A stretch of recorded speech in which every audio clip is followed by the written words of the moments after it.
we have to allow ourselves to grow. No one's forcing you to step up. We don't have to grow all at once, and we think that we do. We don't have to be everything today. We get to become it. And we are always becoming. We are always growing into greater and better versions of ourselves. And there's always gonna be a higher version we could be, but we need to love where we're at now. We gotta take a deep breath and slow down and remember to see the beauty in this moment. We're so afraid to grow. We're so afraid to blossom and to become the butterfly. It's a scary experience. I mean, what does the butterfly do? First, it's a caterpillar. And then when it goes into the cocoon, it has to dissolve into a pile of goo before it becomes a butterfly. And it's so scary to dissolve into that pile of goo and not be totally sure what's going to come out on the other side, right? Just know that when you feel like you're a pile of goo, there's something incredible, just miraculous on the other side of that cocoon.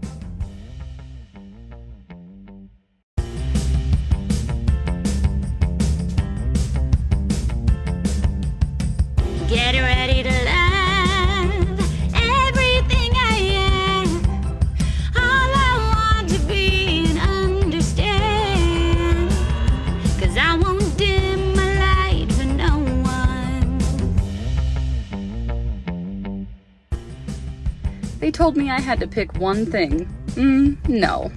Diamonds are multifaceted, and so are we. It's about time we let all the parts of us shine. How can we climb out of the box and fully embrace our own authenticity?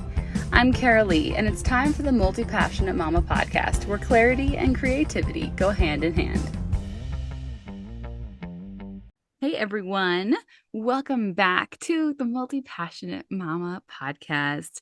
I'm so excited that you're here with me, and I'm so thankful that you come and listen because it means the world to me.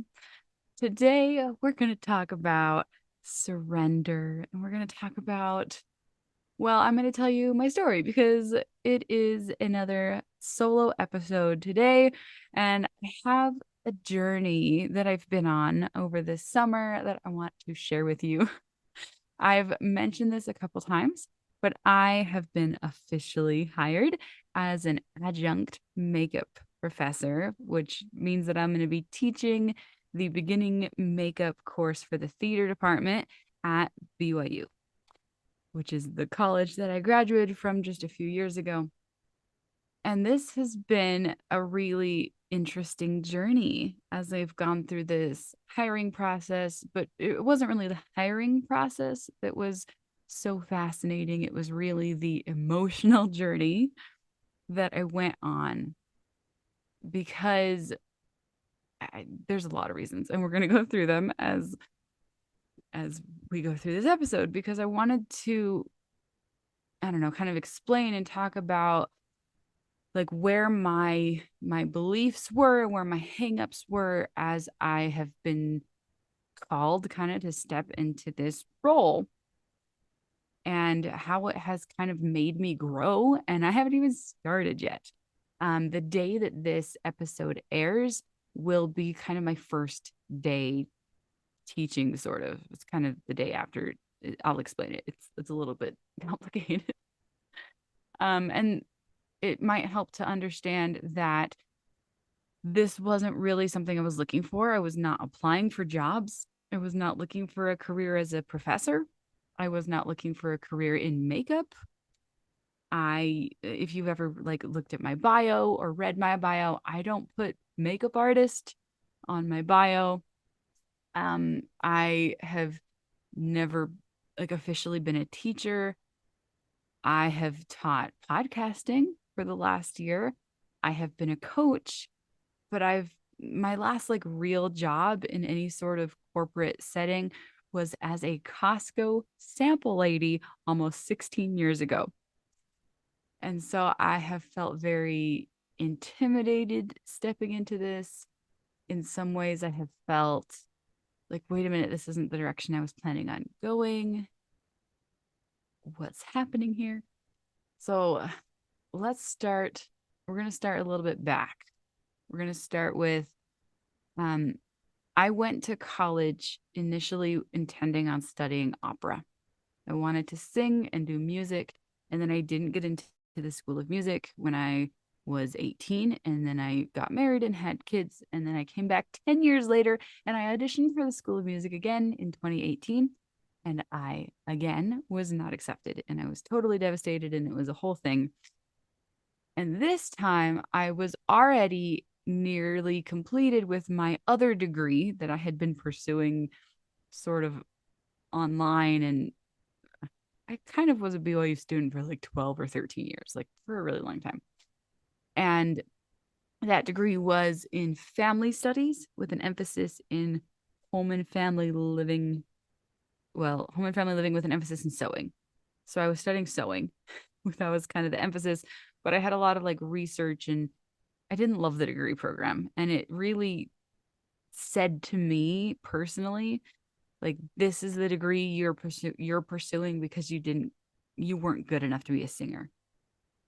That's what it said to me, which is not okay, and it's not good to tell yourself things like that, but that's the mindset I was in when I didn't get into the School of Music. Like, how can I keep pursuing this major?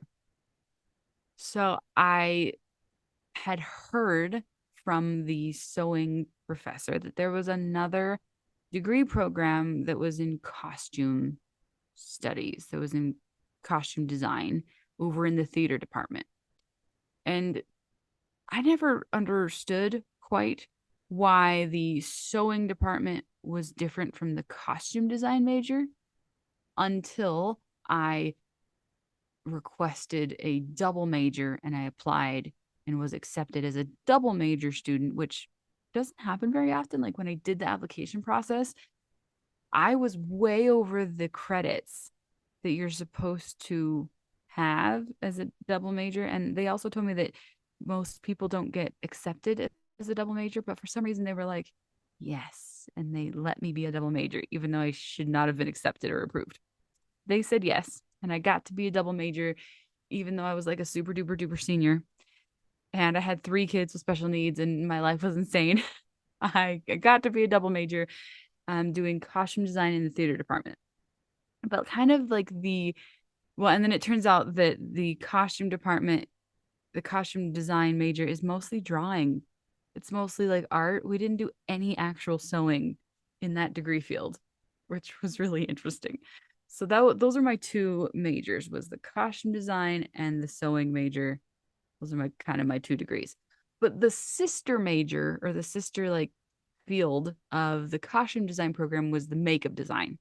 So I did all of the makeup design classes alongside all of the costume design classes. So even though I didn't like say it anywhere on like my degree program, I also did all of the makeup design classes through my degree program. This is the Multi Passionate Mama podcast. I studied like a lot of different things in college, even though they were all under just a couple of degree programs. Because even though I studied the family studies major, I also studied like autism and um like like human development type stuff within that major. As well as the sewing, because the sewing was only like 4 or 5 classes. I also took cooking classes. I took like, it's so funny how many different things I actually studied in college. It was a lot of things. And then within the theater major, I was required to take like a class for every single theater department. Basically, my college career made me a very, very well-rounded person. I also studied like music during that time because music was what I wanted to study, that I didn't get into that program for, but I still took music lessons the whole time. I took a public speaking course. I took entrepreneur classes and business classes because I was interested in that. I was a college student forever. I started in 2008.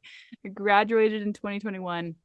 And I took a very wide variety of courses in college. So even though my degrees, well, and the truth is that my degrees, like titles, are really confusing and don't make any sense. So the point is that within my degree program, I took all of the makeup for theater courses. And there's like, I don't know, four, five, six courses, something like that. I took many of them. I designed for shows, and I actually designed for shows over COVID, which was fascinating, and took some of those makeup design courses over COVID, which meant that halfway through our semester, we were sent home and had to do all of our big makeup projects from home, which was fascinating. And I have some hilarious, amazing stories from my time in that program, and I loved that program. So even though I went to college wanting to be a singer, and I've got music notes behind me, and music is what I love. And I'm a singer songwriter, and I also love speaking. Makeup's actually also a passion of mine, and I do my makeup every single day, like without fail. Like that's my personal care routine. Like that is what I do. When I was a little kid, my mom has the story about how I got a makeup kit for Christmas, and I took my makeup kit, I snuck it over to our friend's house and did my makeup in her closet and got makeup all over her closet floor after my mom told me I wasn't allowed to bring it over to her house. I have loved makeup since I was very, very young, and I started wearing makeup the moment I was allowed to, which was when I was 14. I've just always loved makeup, and I've been I just it's just been something I've been fascinated with forever and loved doing elaborate makeup and wearing glitter and having, glamorous makeup my whole life. And I've improved in my makeup abilities on my own and through my study of it in college ever since. So, if you know me, like on a personal level, the fact that I'm now a makeup professor is probably not that shocking to you. But if you don't, the fact that being a makeup professor is actually a thing that you can do in this world might be kind of shocking. And even saying it out loud is like, wait, that's a real thing. And for the record, I'm an adjunct, so I'm not even like a real professor, although I may be someday, who knows. So anyways, I studied makeup in college, and it has to begin there because what happened was back in May, I received an email from, actually it was the costume professor, but they work so closely together with the makeup department that they're just sort of together on all the things. And they received an email saying, "We are looking for an adjunct professor. Will you please apply for the position?" This was surprising because I do not meet any of the qualifications for this position. They were looking for somebody who had a master's degree in, I mean, even a master's degree, but a master's degree ideally in makeup, which, did you know you can get a master's degree in makeup? Right? You can, by the way. You can get a master's degree in theater makeup, but you can also get a master's degree in theater, theater education, or something related to theater, or even just a master's degree, but something related to theater would have been good. Um, you can have, they also wanted like experience teaching. I can't remember how many years they wanted, but they wanted like 6 years of hands-on experience doing something with makeup. I had zero of these requirements. I left college and did not pursue being a makeup artist. I have a full on makeup artist kit. Uh, I have done exactly one thing with my makeup kit since graduating, and that was I did face painting at a friend's party for a bunch of kids. I did some face painting. It was fun. They had some really elaborate designs they wanted me to do. Um, that's about it. Like, I haven't really pursued it. It wasn't really the thing I wanted to do. I love doing my own makeup, but what I really love is performing. Performing was kind of the way I wanted to go. And I graduated college and I started pursuing music. And I wrote my album and I created my podcast and I started coaching, and that's kind of the direction I went. So they reached out to me and they said, "Will you apply for this makeup adjunct position?" And I was kind of like, okay, I don't actually meet any of the requirements for this position. But I applied for the position, and then they reached out to me again like a week or two later and they said, "Did you apply? We want to make sure that you applied for this position. We really want you to apply for this position." And I was like, "Yep, I applied a couple days ago." But I thought it was really interesting that they were like, "We really want you to apply. Make sure you apply." It felt intimidating, but just really interesting that they wanted me to apply because it just was an interesting situation. So it took a long time between the application and getting an interview. And what was interesting about the application was, again, I haven't had like a real, I'm kind of a stay-at-home mom. I'm an entrepreneur. I've been doing all these other things that are, not using applications and applying for jobs. And so, like, when I was writing my cover letter and putting together my application, like, I hadn't done these things. I had to like Google how to write a cover letter and like do a decent job of it because I hadn't done that. And it was like, okay, what skills do I bring to the table here when I don't bring the skills that they are looking for? And that's a really fascinating thing to ask yourself. Like, how can you excel in a setting that you're not expecting yourself to be in? And so it was applying all of the knowledge that I've gained over the years, especially over coaching and especially over, frankly, motherhood, because motherhood has a lot to do with what I've learned over my lifetime and managing chaos, frankly. How can I apply the skills that I have to this new opportunity? And so I was able to craft this cover letter and I applied and they brought me in for this interview and it was very quickly obvious that I was the only person being interviewed for this position, which surprised me because I was kind of expecting that there would isn't that a typical thing in a job where there's like multiple people being interviewed? And one of the things that I was really expecting as I went through this process was to be asked, "Do you want this job?" I was never asked if I wanted this job. It just kind of was happening. And so throughout the process, I was still deciding if this was something I really wanted because I hadn't really taken it seriously because I hadn't really thought that they were going to hire me. So I had submitted the application. I was like, I'm not qualified. Why would they hire me? I realized that I have these skills that I could do this. And at the beginning, I was kind of like, oh, yeah, I could go teach a classroom of 20 college students how to do makeup. Like, I've been doing this forever. Like, I could totally do this.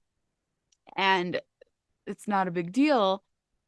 And then as I got into it and I went to this interview and I started to really understand what this involved and what it entailed, I kind of started to get intimidated and go, oh, yeah, I'm starting to recall all of the ways in which I felt really inadequate at doing theater makeup when I was in this degree program.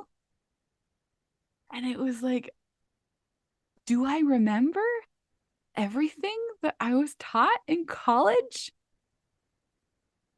And I was really fascinated. And what was really interesting is because of all of the inner work that I've been doing, because of all the things I've been taught, and all of the ways I've been learning how to analyze my thoughts over the last few years, instead of and I definitely did swirl. Like I definitely got into this whole like, oh my gosh, I cannot do this. What did I just get myself into?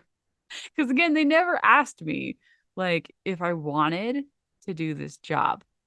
I went to the interview and it was like, okay, like you can do this, right? And I was like, yeah.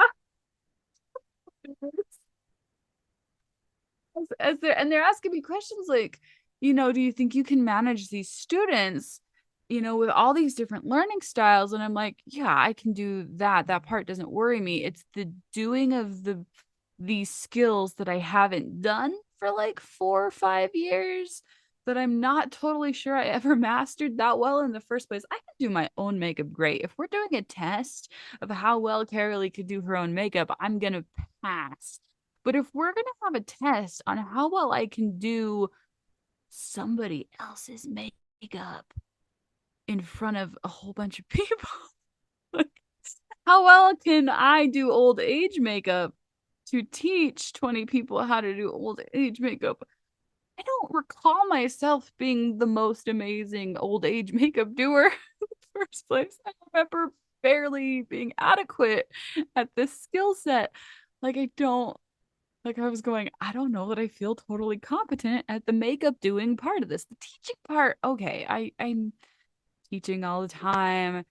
And then I had this experience of like I somehow you have to remember that, well, and you don't remember this because you're not living my life. So I will tell you, over the summer, this whole summer has been such a fascinating growth experience because I had May, the end of May, which was school was still in. I went to the podcasting summit. I was asked if I wanted to apply for this job, and I applied. And then mid June, and then I was sick for a couple weeks, and I rebranded my podcast, and all that kind of happened at once.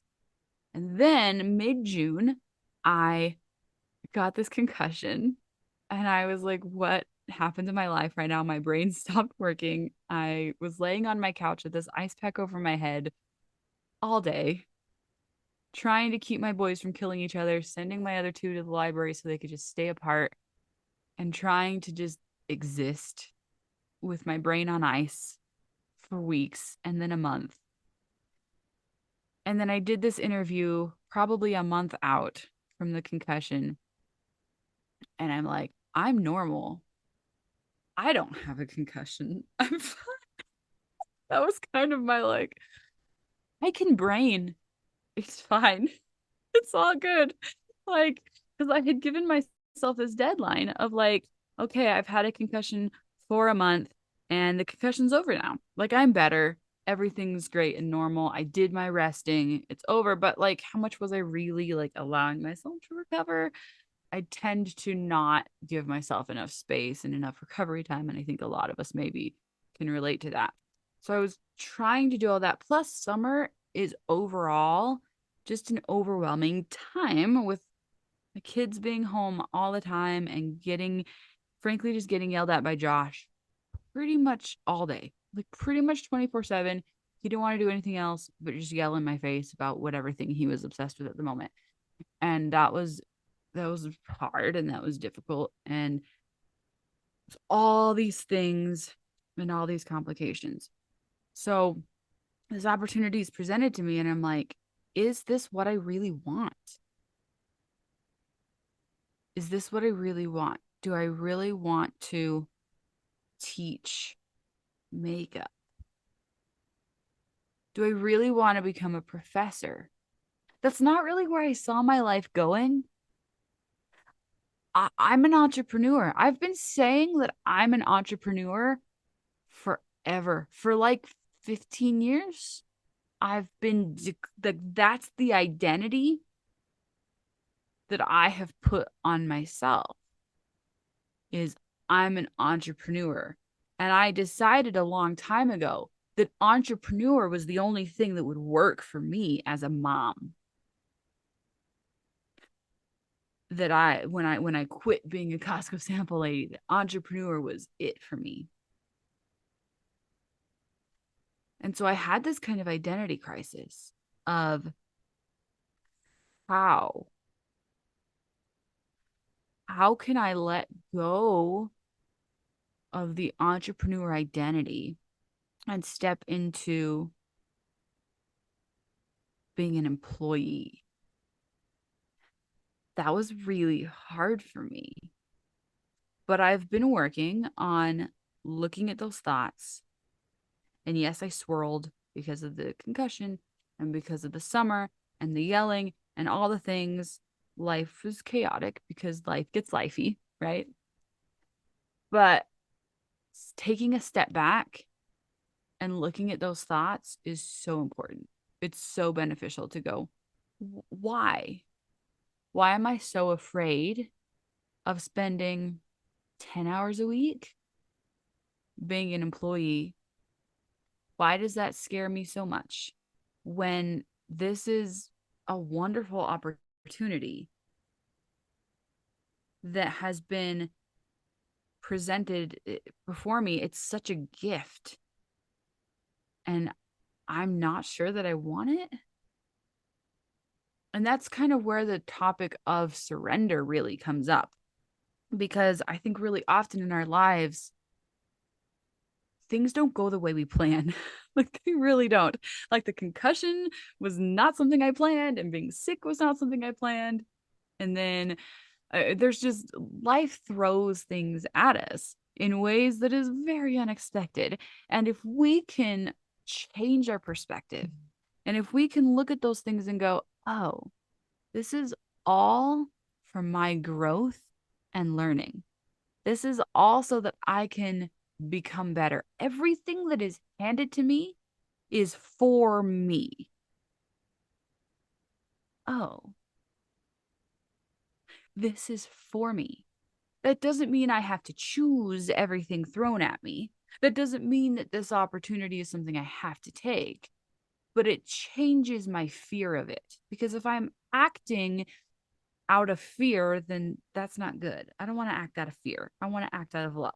And if I'm acting out of love towards this opportunity coming towards me, then I don't have to be afraid of it. I don't have to be afraid of my growth. I don't have to be afraid of messing up. And I can look at this as I'm going to improve in my confidence as a leader, as a teacher, and I'm going to be serving these students. And what a gift. And if I really look at myself and with love instead of fear, then I can go, wait a minute. I have the ability to grow into the person I need to be to teach what I need to teach, whatever concepts I am missing in my brain from when I learned them originally 4 or 5 years ago. I can learn those concepts. I don't have to teach every single one of them tomorrow. There's time. And then the way they set it up, which I'll explain in a minute, is so beautiful, so giving, so loving. I have so much like just love poured out me from this staff, from from people at BYU, so that I have the opportunity to become the professor, not to become the teacher that I need to be. Like I have a lot to give these students. I have a lot of knowledge of like their worth. And I've gone on this growth journey of becoming aware of my own worth over the last few years.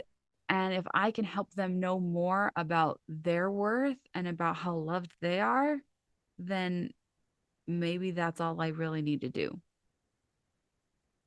And maybe that this opportunity that was presented to me was here for a reason. Maybe it's so that I can learn how to step into my own power and learn that I actually am good enough to do this. And we aren't usually, or ever, we're not usually handed things that make us jump. We're not given things that make us leap far, far, far out of our comfort zone, out of where we can go. And yeah, this is certainly out of my comfort zone, but it's in incremental steps. So the way this has been set up for me is like the most beautiful thing ever. I mean, first of all, I should tell you that we did the interview and they were just like, yep, you're the only, like, they didn't tell me I was the only one being interviewed, but they were like, this is yours. Like, you are kind of it. And then they were like, okay, before you can officially be hired, you have to have an interview with the head of the department. who I also know and am friends with. Like I walked into the room with the two people interviewing me and we gave each other hugs because we were friends because we did all this other stuff together just a few years ago. Like I was designing shows with them, and I mean I was a student then, but we're all friends. Like this is a very amazing, loving, wholesome environment. Like I'm so happy to be working with them. And so they were like, "Hey, you have to meet with the head of the department, who I also know and love, who's also an amazing human being." So we had this phone interview, and I was very much expecting it to be an interview and it to be like, "Do you want to take this job?" And instead, she says, "This isn't really an interview. This is a welcome to the team." And I was like, "Oh, okay." I was very much still like, I'm not totally sure I want this. I'm having this whole I didn't say any of this, but internally I was freaking out because I'm going, I don't know if I can do this. I'm having this identity crisis. It took me all summer. It took me a long time to come to terms with like, I don't know if I can do this. I don't know if I was meant to do this. I don't know if I can not be an entrepreneur. And coming to like terms with this, oh wait, it's only 10 hours a week. I can still be an entrepreneur. This was meant for me. Oh, I can do this. I can grow into the person I need to be successful at this. And so the way they set this up is that the there is another professor who I met with for the first interview who teaches makeup, and she is going to teach the other class of beginning makeup, and she's going to teach it the day before I teach. So I'm going to watch her teach it, and then I'm going to teach it. So I get to watch it modeled for me, and then I get to do it right after she does. And she's one of the most amazing humans. Like she's the epitome of class, and she was my professor, and I just adore her. And it's just such a beautiful opportunity that I spent a really long time hemming and hawing over. It took me so long, but like my energy around it was really iffy. It was really, really like, yeah, I'm not sure that I want to do this. I'm not sure it's for me. I'm not I was really clinging to the version of me that was like the story I told myself was that I'm an entrepreneur and this is not the right path for me because I'm supposed to be an entrepreneur and a singer. And as I have allowed myself to see the beauty in this and see how it's going to make me grow and how it already has. I mean, I guess make is not the right word because we're never forced to grow, right? I could have said no. I could have blown it all up and been like, no, not doing it. We have to allow ourselves to grow. No one's forcing you to step up. You can always say no, but because I have allowed myself to grow, I'm going to be so much better for it, even though it has been, it's like scraping off the rough parts of me, especially the parts of like, I don't deserve this. That's been a huge chunk of this whole thing of like, I don't have the master's degree. I don't have the experience. Like, what am I doing here? I can't even tell you how many times those words have flooded my mind where I'm like walking into this classroom and I haven't even been in there with students yet. Although I have a feeling that when I'm finally in there with the students, I'm going to be like, all right, I got this. Wait, I don't know. Yeah, I haven't actually started teaching yet. But I'm in there and I'm like, I find myself asking permission. I find myself still in student mode of like, and just going, what am I doing here? Like I find myself going back and forth. In some moments, I'm like, I got this. I can handle this. I know exactly what I'm going to say. And then I find myself in these other moments where I'm like, what am I doing here? I don't deserve this. I don't belong here. I can't do this. I'm not enough. Just like freaking out internally. And it's scary. It's scary to grow. It's scary to learn. But I think that my lesson here that I want to share with you is that we don't have to grow all at once. And we think that we do. Like it's really easy for me to begin this new job and this new phase of my life and be like, I have to be completely ready the day that I start teaching.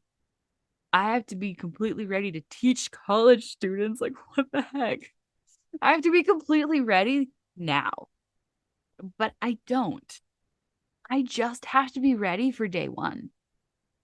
I don't have to be ready to teach the old age makeup and to teach, all of some of these topics that I'm like, I haven't even like gone over this in 4 years. Like, I have to study up to remember some of these topics.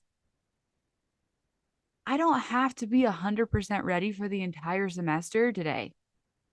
I have time to expand. I have time to learn and grow. And what's amazing about this concept is that the same is true for these students that I'm teaching. I'm not expecting them to know all of the curriculum for this course on day one. They're here to learn and grow just like I am. I'm here to learn and grow. I'm here to expand and to become the teacher that I want to be. We don't have to be everything today. We get to become it. And we are always becoming. We are always growing into greater and better versions of ourselves. And there's always going to be a higher version we could be, but we need to love where we're at now instead of condemning where we're at now, because where we're at now is better than where we were yesterday. And it's all important and it's all good and it's all so beautiful. But we got to take a deep breath and slow down and remember to see the beauty in this moment. It's really easy to just panic, think that we can't do it, and see the everything of what we need to do that's laid out before us and think we have to have it done now. We don't. What's that hilarious, I don't know, thing that they say? How do you eat an elephant? One bite at a time. That's exactly how I'm going to take this semester and how I'm going to take this experience is one bite at a time. And so what I need to be able to do when I teach on Tuesday is, or I guess not Tuesday, I teach on Thursday for the first time. I just need to be able to teach Thursday's class. And the thing is I'm going to learn the most about teaching Thursday's class from Wednesday's class when I watch the other person teach it. That's going to be the best part of it. Is I'm going to get to watch her do it first, and then I can model what I do after her, or I don't have to. I can do it my own way if I want to. I can do what feels right, as long as I'm teaching them what they need to know. And it's this amazing growth opportunity. And I think the last thing I want to end with is that we fear growth opportunities. It's oh, they're scary. And I think I said that earlier. They're so scary. We're so afraid to grow. We're so afraid to blossom and to become the butterfly. It's a scary experience. I mean, what does the butterfly do? First it's a caterpillar. And then when it goes into the cocoon, it has to like dissolve into a pile of goo before it becomes a butterfly. And it's so scary to dissolve into that pile of goo and not be totally sure what's going to come out on the other side, right? Just know that when you feel like you're a pile of goo, there's something incredible, like just miraculous on the other side of that cocoon. If you're feeling cocooned right now, just wait. What's on the other side is so, so freaking amazing. So I'm hoping that that's what's on the other side of my cocoon, because that's what this whole summer has been. It has been a cocoon season for me, for sure. So that is what I want to leave you with today. Recognize when you're in a cocoon because that growth journey, it's worth it. It's totally, totally worth it. Thank you for joining me for another episode of the Multi-Passionate Mama Podcast. I know that we can never be told too many times how amazing we are, so in case you haven't been told today, you are a freaking rock star. When you let yourself shine, you allow other people to take off their filters and shine brightly too. It's about time someone gave you permission to be all of you. If you enjoyed this show, please leave me a review and hit that subscribe button. I know you want more of this. Sharing is caring. Let someone you love know how incredible they are by texting them the link to this episode. They will feel so good just knowing that you thought about them. Lastly, if you want to know more about my courses and coaching, be sure to check out my website for up-to-date details on everything I have available. It's caroleegarrison.com and the link is in the show notes. Always remember that you are a diamond. Don't let anyone dim your sparkle.